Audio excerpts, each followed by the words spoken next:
Can you talk to us about your role in the show and how you My name's Adina Porter. I get to play Prioress in Paper Girls, and I auditioned.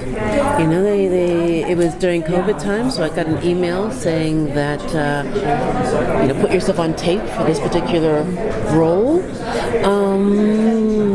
I don't believe that I got a script beforehand. I was not aware of the amazing comic books, the Paper Girls, and I try not to do too much research before the audition because I don't want to freak myself out about what everyone else has done. Like when I auditioned for True Blood, I had no idea that Alan Ball had just won an Oscar. And I was intrigued about how Prioress, when she changes time, she adapts to whatever time she happens to be in to make herself at home and to make her victims or the people that she's working with at ease, that she's not from somewhere else. And so she's a bit of a chameleon, which I thought was just like how much fun to play. And my callback was also on Zoom, and excited to get the job. And it was also in the middle of COVID, so I was like, yay, work. Yeah, now you've done some genre stuff before. You mentioned True Blood, Adina, obviously the 100. We've also done very human series, Newsroom, obviously comes to mind. Paper Girls for me is a bit of a balance of the two, right? Can you talk a little bit about making sure you balance that with, especially her moment at the end, where it makes her more human. We can relate to her more as opposed to the badass she is at the beginning, right? Right. I love the fact that this is a story about young women. Can I be the fact that we're talking about young women getting their menstrual cycles and all the things that go along with that? I have an 11-year-old daughter, so I was just thrilled about that not being a taboo subject, but something that half the population goes through. And if one has an opportunity to meet themselves years from now, so in that way it is very, very human, I think it's funny still that the 80s and 90s are throwbacks to me. They're yesterday. Right.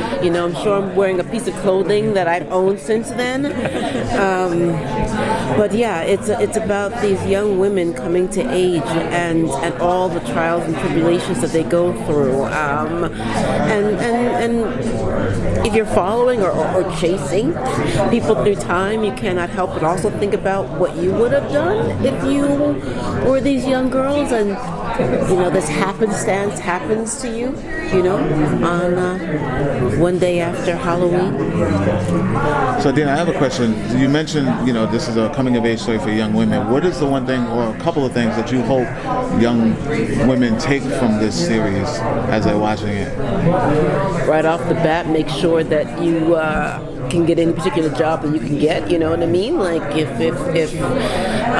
in our story it's paper boys that are becoming paper girls. It could be, trying out for the football team, or if you're a guy trying out for the cheerleading squad, not being put into a box by any particular gender roles, so there's that.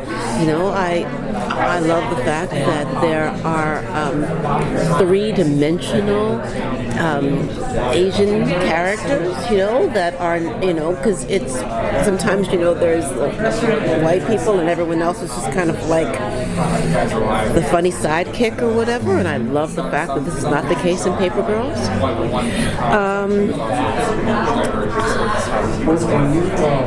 What else?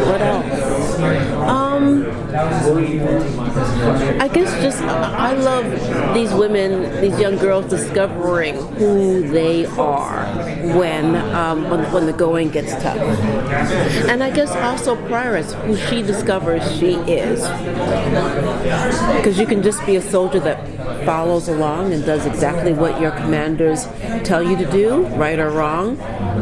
that happens sometimes, and then you get charged because you happen to be, what was it, like in Brussels? Nuremberg. Yeah. There's somebody like 102 years old who was just arrested because he was a soldier at a particular concentration camp. So it caught up with him eventually, just following orders. Paper Girls goes through this amazing journey of self-discovery and pushing the boundaries over different times. Yeah. Talk a little bit to us. Let's go meta. Let's go behind the scenes, right? Okay. Because it is very much a story about generation and what you choose. The old guard doesn't want time to change, and the young guard does.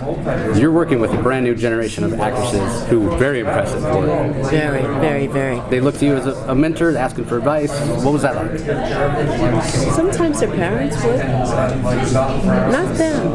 I kind of forgot that they were children. I remembered when it was like, okay, we got to take a break because their union rules. They can only work for this many hours. That's the only time I remembered that I was working with children.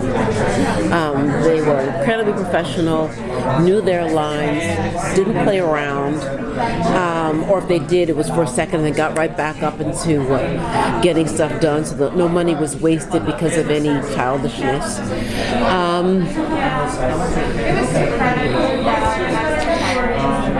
I'm also going to say I'm not going to give advice because the way that I built my career kind of doesn't exist anymore.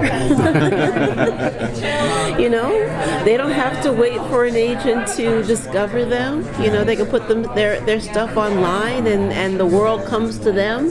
So, people weren't asking for my opinion because the rules have changed.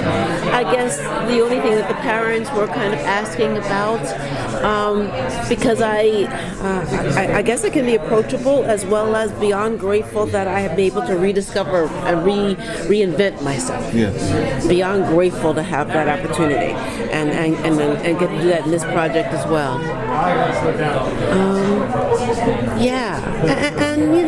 I like to do my own thing, and not too many people ask for too much advice. I have a question. So, in reverse, being like one of the few adults in the series, was there anything that you took from this ensemble of young women? I gotta accept the fact that I'm the adult. Just accept it and being the elder and embrace it.